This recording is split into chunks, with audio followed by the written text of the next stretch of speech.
ನಾಟಕ ನಾಟಕ ಬೀದಿ ನಾಟಕ ಬನ್ನಿರಣ್ಣ ಬನ್ನಿರಿ, ನಾಟಕವ ನೋಡಿರಿ, ಬನ್ನಿರಣ್ಣ ಬನ್ನಿರಿ. ನಾಟಕವ ನೋಡಿರಿ.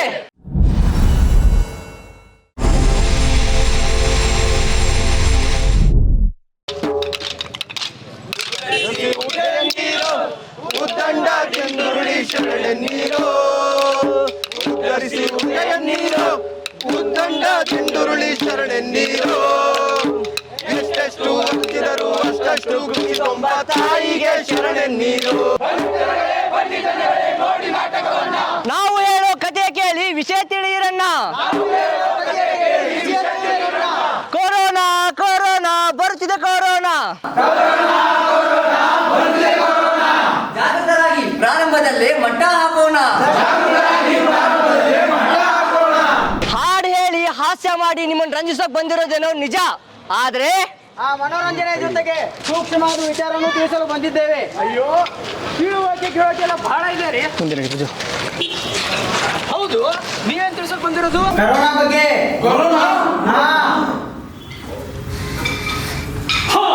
ಅದೇ ಕೊರೋನಾ ಮತ್ತೆ ಬರ್ತಾ ಇದೆ. ನಾವೆಲ್ಲ ಜಾಗರೂಕರಾಗೋಣ, ಮಾಸ್ಕ್ ಧರಿಸೋಣ, ಸ್ಯಾನಿಟೈಸರ್ ಬಳಸೋಣ, ಸೋಷಿಯಲ್ ಅಂತರ ಕಾಯ್ದುಕೊಳ್ಳೋಣ. ಇದನ್ನೆಲ್ಲ ಮಾಡ್ಲಿಲ್ಲ ಅಂದ್ರೆ ಕರೋನಾ ಅನ್ನೋ ಭೂತ ನಮ್ ಸಮಾಜವನ್ನೇ ಆವರಿಸ್ಕೊಳ್ಳುತ್ತೆ.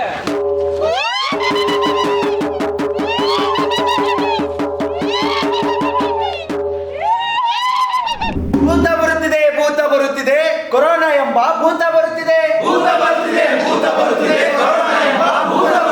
ನಮ್ಮ ಸುಡುವ ಕಿಡಿಯು ಬರುತ್ತಿದೆ, ಕೆಮ್ಮು ಕಾಯಿಲೆ ಮತ್ತೆ ತರುತ್ತಿದೆ. ನಾನು ಕೊರೋನಾ ಅನ್ನೋ ಭೂತ ಮತ್ತೆ ಬರ್ತಾ ಇದೀನಿ. ಸ್ವಲ್ಪ ಜಾಗೃತರಾದ್ರು ನಿಮ್ಮನ್ನೆಲ್ಲ ಆವರಿಸ್ಕೊಂಡ್ ಬಿಡ್ತೀನಿ. ಆಮೇಲೆ ನಾನ್ ಬಂದ್ರೆ ಏನೇನೆಲ್ಲ ಆಗುತ್ತೆ ಅಂತ ನಿಮಗ್ ಗೊತ್ತೇ ಇದೆ. ಆದ್ರೂ ಕೇರ್ಲೆಸ್ ಮಾಡ್ತಾ ಇದ್ದೀರಾ? ಇದು ಒಳ್ಳೆಯದಲ್ಲ. ನನ್ನನ್ನ ಬೆಳೆಯೋದಕ್ಕೆ ಬಿಟ್ರೆ ಇಡೀ ಮನುಕುಲವನ್ನೇ ಸರ್ವನಾಶ ಮಾಡ್ಬಿಡ್ತೀನಿ. ನೋಡೋಣಲ್ಲ ಈ ಕೊರೋನಾ ಅನ್ನೋ ಭೂತನ ನಾವು ಬೆಳೆದು ಬಿಡಬಾರ್ದು. ಸ್ಯಾನಿಟೈಸರ್, ಸೋಷಿಯಲ್ ಡಿಸ್ಟೆನ್ಸ್, ಧೈರ್ಯ ಎಲ್ಲ ಅಸ್ತ್ರಗಳನ್ನ ಇಟ್ಕೊಂಡು ಈ ಕೊರೋನಾವನ್ನ ಮಟ್ಟ ಹಾಕೋಣ.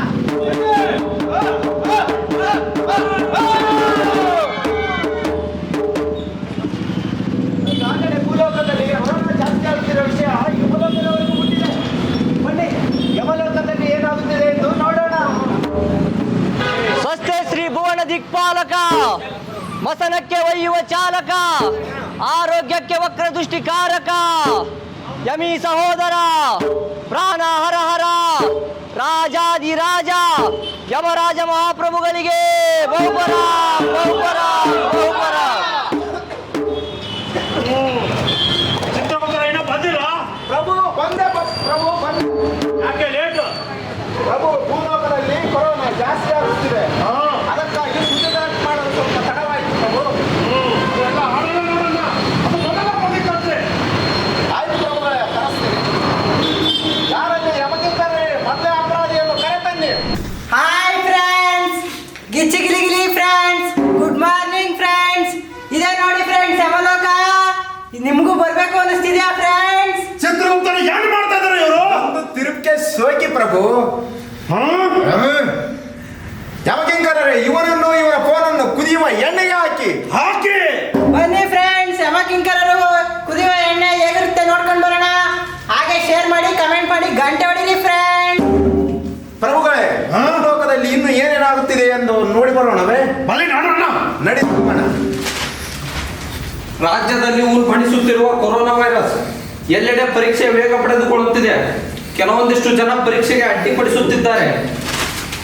ಅಲ್ಲ, ಈ ಜನಗಳಿಗೆ ಬುದ್ಧಿ ಇಲ್ವಾ ಅಂತ ಯಾಕೆ ಅವ್ರು ಪರೀಕ್ಷೆಗೆ ಅಡ್ಡಿಪಡಿಸ್ತಾರೆ?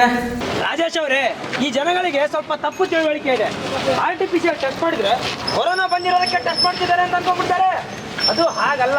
ಆರ್ಟಿಫಿಷಿಯಲ್ ಟೆಸ್ಟ್ ಮಾಡಿ ಅದರಲ್ಲಿ ಪಾಸಿಟಿವ್ ಅಂತ ಬಂದ್ರೆ ಮಾತ್ರ ಕೊರೋನಾ ಬಂದಿದೆ ಅಂತ ಅರ್ಥ. ಅಯ್ಯೋ, ಹಂಗೆ ಪಾಸಿಟಿವ್ ಬಂದ್ರೆ ಕ್ವಾರಂಟೈನ್ ಅಂತ ಕರ್ಕೊಂಡು ಹೋಗ್ಬಿಡ್ತಾರಂತೆ. ಮನೆಯೆಲ್ಲ ಸೀಲ್ ಡೌನ್ ಮಾಡ್ಬಿಡ್ತಾರಂತೆ. ಸಂಬಂಧಿಕರು ಯಾರು ಹತ್ರಕ್ಕೂ ಸೇರ್ಸಲ್ಲ, ಅವಮಾನ ಆಗ್ಬಿಡುತ್ತೆ. ಯಜಮಾನ್ರೆ, ಕ್ವಾರಂಟೈನ್ ಬಗ್ಗೆ ಇರೋ ತಪ್ಪು ತಿಳುವಳಿಕೆ ಅದು.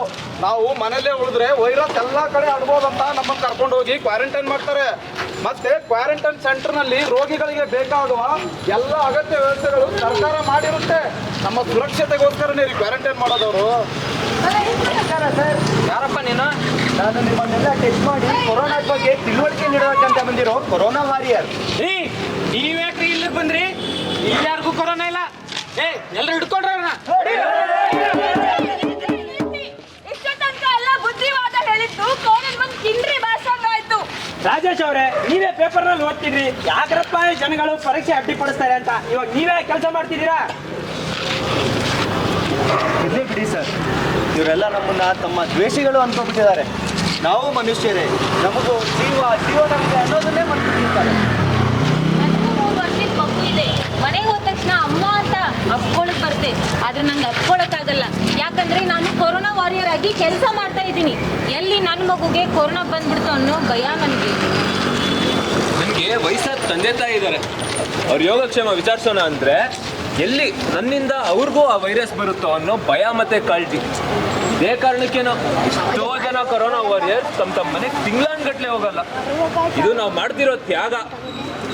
ನೋಡಿದ್ರಲ್ಲ ಜನಗಳೇ, ಕೊರೋನಾ ವಾರಿಯರ್ಸ್ ಅವ್ರು ಮಾಡ್ತಾ ಇರೋದು ನಮ್ಮೆಲ್ಲರ ಒಳ್ಳೆಯದಕ್ಕಾಗಿ. ಹಾಗಾಗಿ ಅವ್ರ ಕೆಲಸಗಳಿಗೆ ಅಡ್ಡಿಪಡಿಸದೆ ಅವ್ರು ಹೇಳಿದಾಗ ಕೇಳೋಣ. ಅಯ್ಯೋ, ಇಷ್ಟೊಂದು ತಲೆನೋವು ತರಿಸ್ಕೊಳ್ಳೋಂಥ ಕಾಯಿಲೆಯಿಂದ ತಪ್ಪಿಸ್ಕೊಳ್ಳೋದಾದ್ರೂ ಏನಪ್ಪ? Precaution is better than cure ಅಂತಾರಲ್ಲ, ಹಾಗೆ ವೈರಸ್ ಬಂದ್ರೆ ತಾನೇ ಸಮಸ್ಯೆ. ಬಂದ ಹಾಗೆ ಮುನ್ನೆಚ್ಚರಿಕೆ ಕ್ರಮ ವಹಿಸೋಣ.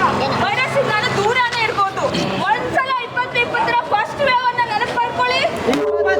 20 ತಂದಿ ತನ್ನ ಆಪತ್ತು. 20ರಿಂದ 24 ಲೆಕ್ಕ ಹಾಕು. 24 ಲೆಕ್ಕ ಹಾಕು. 4th ವೇವ್ ಕೊರೋನಾ ಬರುತ್ತಿದೆ ನೋಡ್ರಣ್ಣ. 4th ವೇವ್ ಕೊರೋನಾ ಬರುತ್ತಿದೆ ನೋಡೋಣ. ಮೋಜು ಮಸ್ತಿಯಲ್ಲಿ ಮೈಮರ್ತದ್ದು ಸಾಕಣ್ಣ. ಕೈಗೆ ಕೈ ಬೇಡಣ್ಣ, ಆಲಿಂಗನ ಬಿಡೋಣ. ಎರಡು ಕೈ ಜೋಡಿಸಿ ನಮಸ್ಕಾರ ಹೇಳೋಣ. ಹೌದು, 2020 ಒಂದ್ಸಲಿ ನೆನಪಾಗ್ತದೆ. ಮೊದಲನೇ ಕೊರೋನಾದಲ್ಲಿ ನಮಗೇನು ಗೊತ್ತಿರಲಿಲ್ಲ, ಅದಕ್ಕೆ ನಾವು ತುಂಬಾ ಕಷ್ಟ ಅನುಭವಿಸಿದ್ವಿ. ಈ ಲಾಕ್ಡೌನ್ ಸೀಲ್ ಡೌನ್ ಅಂತ ದೇಶದ ಆರ್ಥಿಕತೆ ಮತ್ತು ಅಭಿವೃದ್ಧಿನ 10 ವರ್ಷ ಹಿಂದಕ್ಕೆ ತಗೊಂಡು ಹೋಗ್ಬಿಡ್ತು. ಆದ್ರೆ ಈಗ ಕರೋನಾ ಬಗ್ಗೆ ನಮ್ಗೆಲ್ಲ ವಿಚಾರನೂ ಗೊತ್ತೇ ಇದೆ. ಇದನ್ನ ಧೈರ್ಯವಾಗಿ ಎದುರಿಸೋಣ. ಹಬ್ಬ, ಜಾತ್ರೆ, ಮದುವೆ, ಮುಂಜಿ ಹೀಗೆ ಜನಸಂದಣಿ ಇರೋ ಕಡೆ ನಾವು ಹೋಗಬಾರದು. ಜಾಗರೂಕರಾಗಿ ಕೊರೋನಾವನ್ನು ನಾವು ಮಟ್ಟ ಹಾಕೋಣ. ದಯವಿಟ್ಟು ಈ 4th ವೇವ್ ಕೊರೋನಾ ಬಗ್ಗೆ ಯಾರು ನಿರ್ಲಕ್ಷ್ಯ ಮಾಡಬೇಡಿ. ಕುಡಿತ ನಿಮ್ಮೊಳಗಿನ ರೋಗ ನಿರೋಧಕ ಶಕ್ತಿಯನ್ನು ಕಡಿಮೆ ಮಾಡುತ್ತೆ. ಕುಡಿಯೋದ್ರಿಂದ ವೈರಸ್ ಸಾಯುತ್ತೆ, ಖಾರ ತಿನ್ನೋದ್ರಿಂದ ವೈರಸ್ ಸಾಯುತ್ತೆ ಅನ್ನೋ ಇನ್ನೂ 10 ಹಲವು ತಪ್ಪು ಕಲ್ಪನೆಗಳು ನಮ್ಮಲ್ಲಿವೆ. ದಯವಿಟ್ಟು ಎಲ್ಲರೂ ಮಾಸ್ಕ್ ಧರಿಸಿ, ಜನಸಂದಣಿ ಇರುವ ಪ್ರದೇಶಗಳತ್ತೆ ಸುಳಿಬೇಡಿ. ಹಾಗೂ ಈಗಾಗಲೇ ಬೆಂಗಳೂರಿನಲ್ಲಿ 8% ಪಾಸಿಟಿವ್ ರೇಟ್ ಇದೆ. ಸೊ ಹಾಗಾಗಿ ಎಲ್ಲರೂ ಕರೋನಾ ಬಗ್ಗೆ ಜಾಗೃತಿಯಾಗಿರಿ. ಕೊರೋನಾವನ್ನ ತಡೆಗಟ್ಟಬೇಕಾದರೆ ನಾವು ಮಾಸ್ಕ್, ಸ್ಯಾನಿಟೈಸರ್ ಅನ್ನ ಬಳಸೋಣ. ಮಾಸ್ಕ್ ಧರಿಸಿ, ಸ್ಯಾನಿಟೈಸರ್ ಯೂಸ್ ಮಾಡಿ, ಸೋಷಿಯಲ್ ಡಿಸ್ಟೆನ್ಸಿಂಗ್ ಮೇಂಟೈನ್ ಮಾಡಿ. ಜನಸಂದಣಿ ಇರೋ ಕಡೆ ಹೋಗ್ಬೇಡಿ. ಹೆಚ್ಚಿನ ಮಾಹಿತಿಗಾಗಿ BBMP ಟೋಲ್ ಫ್ರೀ ನಂಬರ್ಗೆ ಕರೆ ಮಾಡಿ. ಒಟ್ಟಿನಲ್ಲಿ ಸುರಕ್ಷಿತವಾಗಿರಿ, ಕೊರೋನಾದಿಂದ ದೂರ ಇರಿ. ಒಬ್ಬರೆಂದರೆ ಒಬ್ಬರಲ್ಲ, ಇಬ್ಬರೆಂದರೆ ಇಬ್ಬರಲ್ಲ. ಸಾಂಘಿಕವಾದ ಹೋರಾಟ, ಜಾಗೃತಿ ಕಡೆಗೆ ನಮ್ಮ ಓಟ. ವಿಷಮತೆ ಇರುವ ವೈರಸ್ಸು ಕಸಿದು ಬಿಡುವುದು ಆಯಸ್ಸು.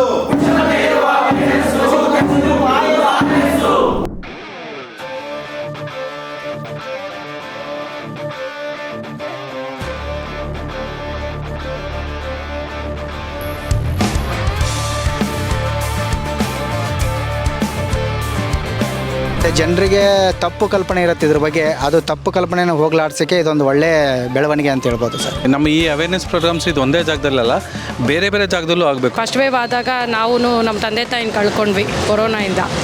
ಸೊ ಇದು ಇವಾಗ ಇವರು ಈ ಥರ ಹೇಳಿದ್ದು ತುಂಬ ಜನಕ್ಕೆ ಅನುಕೂಲ ಆಗುತ್ತೆ. ಅದ್ಭುತವಾಗಿತ್ತು. ಜನಗಳು ಅದನ್ನು ಅರ್ಥ ಮಾಡಿಕೊಂಡು ಎಲ್ಲರೂ ಕೇರ್ಫುಲ್ ಆಗಿರಬೇಕು.